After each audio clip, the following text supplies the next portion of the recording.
He wants to keep running. The side will put him down, but it only takes the Aegis the Immortal. VP. Naku, lakad mo to Normally. Okay. Yeah, well, we got Sword and Nerf. They do need some AoE and Gyro. Alright, that'll do some of it. The lineup looks pretty squishy. I mean, their frontliner is literally there for the rest of the season. But for now, they're gonna, Wow. they're gonna trust it. That a very early call. I don't know if that's a prediction, but Mir again, he's gonna die for sure. yep, Questions Starbreaker will deny. finally connect here, and yeah, we'll see if they can get the deny Dubu. If he tries to go for it, might cost his own life. Not able to even get the auto attack off, but will live for himself at the very least. Oh, guess 6. No Sonic, they're gonna TP. Yeah, both level 6, and there's a TP here, so there's the coil. Sonic Wave comes out early from Quinn. Did connect, he's gonna get silenced though. Phase shift. Well, Nice. They'll find the kill. So to actually go any further, expecting some backup, which is coming, was a little later than maybe anticipated. And Bryle, knowing that he's off map, gets off the coil. This will be a support kill in all likelihood. Glimpse does go off though, but the coil breaks. So oh man.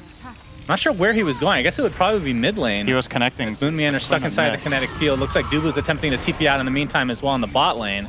So across the map, 2 supports dead in favor of Quincy crew. Amazing. I mean, Fiend's Grip would be, well, speaking of Fiend's Grip, Dubu looks like he's going to get caught out. Gets the Nightmare off to start things, but Quinn's going to take that for himself. And you can see Saberlight in the vicinity, but the coil onto several heroes with the Solar Guardian coming to fruition. It's a 1-for-1 support for support. Saberlight getting chased by Quinn with that double damage rune, not able to deny himself off the neutrals. So Quincy crew again getting the better of that trade. Oh, sorry. A lot of spiders for Milan. Yeah, Moonmander's dead. Yep, not looking too hot for him. Quinn So- takes credit for that one. He's Just orchiding Bane. Oh, he linked will in force the aggressively. Yule He's here. gonna get coiled. He's still That's pretty also healthy. good. Static Storm Kinetic Field combination on top of them. Kezu with that Poison Nova as well into the Sonic Wave. Down goes Bryle. Tomato. He still has reincarnation. Oh, he's actually doing a really good job of armlet toggling, but here comes the slow. But Yawar with a call down right on top with that Spirit Vessel applied as well. Tomato, very ambitious TP. Double kill for the position for Milan Dawnbreaker. Is Light. it orchided? No. It will glimpse. Glimpse into the kinetic field, and here comes Milan. It's a trade. Yep, he's going to take it again. All right, turn this into a carry, young man. 80 years. So thank you, syndereN. Yawar, by the way, on this gyrocopter, has had his Ags for quite a while, as Kezu is going to get gripped on the sideline. Static. Oh my god, look at that heal! Just from not even an Ags being held by Milan. They're going to take out Brood to start this fight. The Solar Guardian was great. And just before his death, Moon Meander gets off his ult, but it's not going to matter much. Average voice line that you haven't heard is better than the average voice line. The glimpse back onto Tomato. He has Armlet Deso, so you got to be a little bit careful, but you can see the Spirit Vessel applied. They just want to get rid of this first life. They're going to do so, but it's going to cost the coil onto several heroes. And, all right, the pipe applied to these little babies. They're gonna get flacked. Looks like they'll to be oblivion. fine. Quinn's still sporting the Aegis, so he's going to Orchid the Bane. Dubu's going to get absolutely demolished. And Tomato looks to be next. So double kill for Quinn. Quincy crew are go. Bryle getting glimpsed. Back. Bryle. All right, inside the kinetic field, Static Storm. Quinn's just going to stand his ground. Yules will keep Bryle alive a little bit longer, but finished off by the Sonic Wave. Dubu next on the list. Quinn still alive and will just TP back. Oh! How did that not kill him? There's no way that didn't kill him. Conlo 6 times out of 7 and 1 time on Quinn. Uh-oh, this might change though. Kezu, he's going to get coiled. He breaks Super it. tanky. He's going to stay around with that Shiva as he is ridiculously tanky. And look at the healing from the Solar Guardian. They're applying all their pressure to him. Tomato is basically crawling towards it, but it can't do anything. Completely kited. And this is another disastrous fight for Undying. My God, 21-7. Quincy crew. That I don't see them killing anything in Dawn ult, right? That's the problem. Right. They don't have damage as we kill talked Dawn. about. Yeah. Easy. All right, Quinn jumps in with that BKB. Sonic Wave finishes off Moon Meander. Tomato is just getting kited so hard by Keza. Look at him. He can't do anything. He cannot close the gap whatsoever. Buyback now onto Moon Meander. There's the Soul Bind. What's the follow-up, though? Kezu is getting a little bit low. Needs to stand inside that Solar Guardian and will be mega healthy as a result. triple kill as GG comes out from Moon Meander. This was a Gaben level shellacking.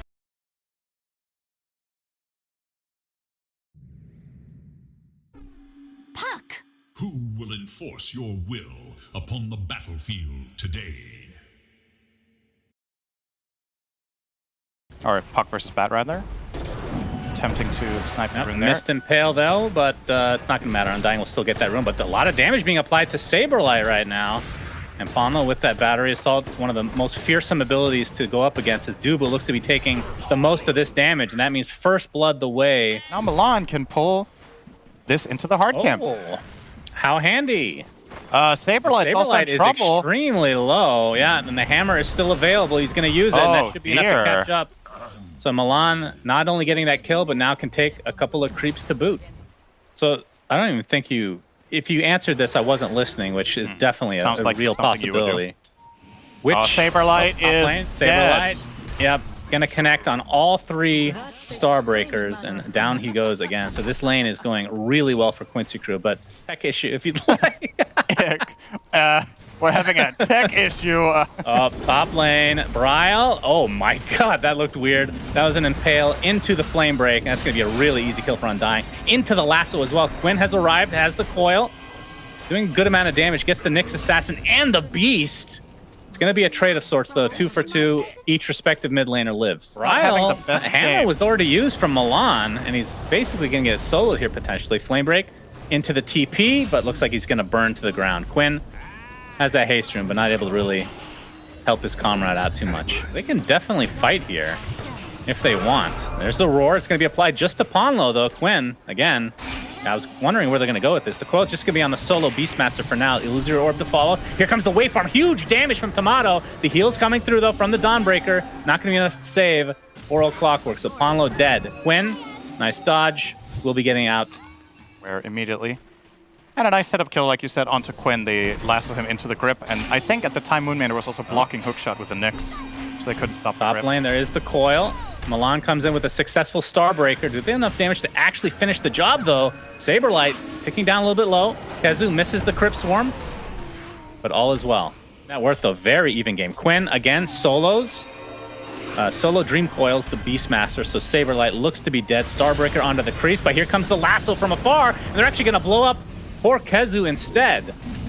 And Milan looks to be next on the list. Beastmaster somehow living through this. Inside the cogs are 2. Onlo gets Yawar stuck in here, essentially. Impale's going to connect, and there's the waveform to finish him off. Double kill for Tomato.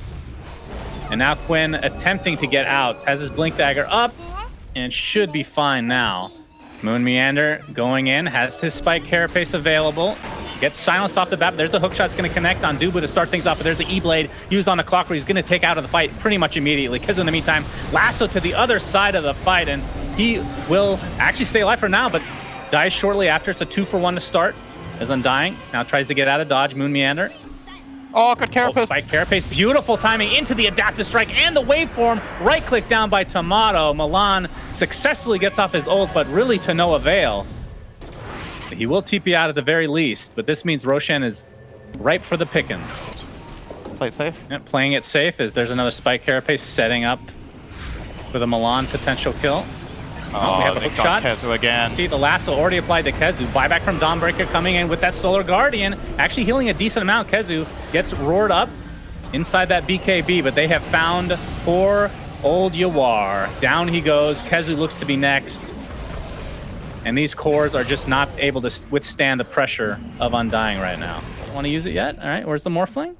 Oh, if it's BKB now. He could. There we go. There he could it just is. go for the wreck. There it is. All right, now you can die in peace, young Thunderhide. But there's the lasso onto Kezu. E-Blade, destruction, goodbye. And that is going to be mega creeps for Undying. Well, They Shannon, take game 2 very convincingly. you did say this was going to be the top match of NA. Maybe Dead Prophet again. I don't mind Dead Prophet. If Oh, you said the Doom very early on Lacoste, and then they ended up going for this Mars. The Doom is still available as a mid. Okay, so just hit creep. Mana regen. Yeah, that one's actually Guy. pretty damn good in this lane. When you're playing against Kunkka, it allows you to just trade non-stop and just always stay healthy. Well, top lane. Oh, okay. Well, first brother. Apparently, Kezu got in the other lane, but we're going to be watching top for now. Bam. And mana regen, so you can do that terrible heal. Top lane, Moon Meander, taking heavy damage again, but Saberlight is there to the rescue yet again. God's Rebuke into the spear. Onlo, looks like he'll live, but Moon Meander will not, so they actually extended a little bit too far. Core build. Yep. A Saberlight on wrong side of the tier 1 tower. Has Arena. Gonna get X Quinn, has the boat coming out, gets stun locked though, but it still will go off in time as Saberlight looks to be down and out as Yawar credit for yet another kill, so... After the enemy team has hit their entire timing, right? So maybe he's better off getting something faster. Bottom lane, we're gonna see the Arena.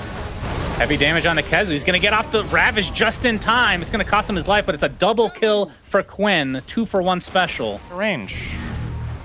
Oh, that's a Doom bottom. All right, Yawar went too always far. the next time. Doom applied to Yawar, and there's not gonna be any save even remotely close, so he will drop. That's why he kept the shockwave. I mean, he was dead. So that he could spend 100 mana on showing off. 60 damage, man. It's really good. Oh, syndereN Saberlight shows off that Blink Dagger. Gets off the nice stun lock with the spear into the cookie. Quinn completely surrounded. And the Arena just to ensure that they find the kill. Whip, okay. They're gonna Snapfire ult as well. Weaver, gets off the time lapse just in time, and Shikuchi to follow. But Rebuke with the blink from Saberlight. But that means they're gonna be without it for the next minute regardless. X trying to bait out this BKB from Brile. He's gonna get Cookie to safety, then gets off the Doom onto Quinn. They're gonna clean up the Nyx Assassin as well. Trying to go for the deny potentially, Kezu? Yeah. I guess. Hey, that looked really cool because of that awesome cosmetic. Is he gonna re-go here? He is so slow. My goodness, the trap on top of all that. But here comes Kezu with the Ravage. You can see the Mortimer's Kisses from afar. It's not going to save their poor mid laner. Brile takes an immediate tumble. Now Kezu heading the front line now. Aegis still online for the TA, of course. Tomato. 3 minutes to spare. There's a big Arena onto 4 heroes. Quinn actually going back to base. He'll be X-marking back very shortly. But you can see Quincy still winning this fight. Tomato. Looks like that's going to be the Aegis. Still with his tier 1 tower. Quincy crew, let's see how aggressive they want to continue to be. Fire Blast did connect as Tomato. BKB runs away. That's never what you want to see. And you can see the boat coming in now. That is going to connect as well. Moon Meander likely to fall. And Quincy crew somehow just destroying this fight. Started out with an immediate kill. But it is enormous for Quincy, because that means as long as they weather the storm against the TA BKB, when it runs out, they can kill her. No problem. Ogre is in a very Saberlight precarious forced to blink out defensively again. Dubu already low HP. Kezu has the Blink Ravage available. There we go! It's a big one, too, with Yawar's Eclipse to follow it up. They're going to get 3 kills right off the bat. Triple kill for Yawar. He gets all of them. BKB TP again. So everything feels super defensive from Undying. They're the ones getting jumped every single time. KB TPing, they're just going to walk away the old-fashioned way, Synder. This is a very defensive item build on Luna, right? BKB, Scotty, and Lincoln's. But probably feels like they have enough damage in the tank with Kunkka with AC, with the Weaver bugs, and he's right. Like, he's still dealing massive damage. From afar. Man, Yawar is just killing these supports so far away. Hello? Double kill. Undying are just so... They just can't make a decision on whether to initiate or not. It's going to cost them a buyback now. Master and Nyx, right? This will be a huge fight. We got Refresher on both Tide and Doom. Yawar has no buyback either, by the way. Dubu's... Oh, Quinn pops the BKB. Well, they're going to get Ogre for that. Looks like they're looking for Dubu. And they'll find him for free. And that is essentially a dieback. The jump in, though, there is the Doom onto Quinn. They're going to be able to blow him up in the midst of the arena. Meanwhile, Yawar trying to create as much space as possible. Where's TA? Getting coverage with the Ravage. That's #1 down. Brile pops his Refresher, gets it off onto Kezu in the meantime. Cooking onto the high ground. Brile will live for now, but no. Moon Meander trying to take off that... The Swarm will do so successfully. And somehow only 2 people have died here. Make it 3. That's a caster curse right there. And they just want to end it right here. They have the Aegis. They have Refresher Shard on Kunkka, I do believe. You can see the Mortimer's Kisses being canceled by Ponlo again. Yawar just going to continue to hit the buildings. Kezu jumps in with the first Ravage. That's going to be a freebie onto Mars. Has the buyback available, though. Tomato still in the back line. This is going to be the tier 4 towers already dead. Ancient completely exposed. Saberlight gets an arena off. That's not really going to do that much as Quinn just continuing to hit the buildings now. Saberlight, this will be a dieback if he goes down. Yawar putting himself in a pretty good position to be able to hit multiple heroes and abilities, and this is going to be it. Looks like Quincy crew are very likely going to go to the major as a result of this victory. A 2-1, very weird game 3, syndereN. Yeah.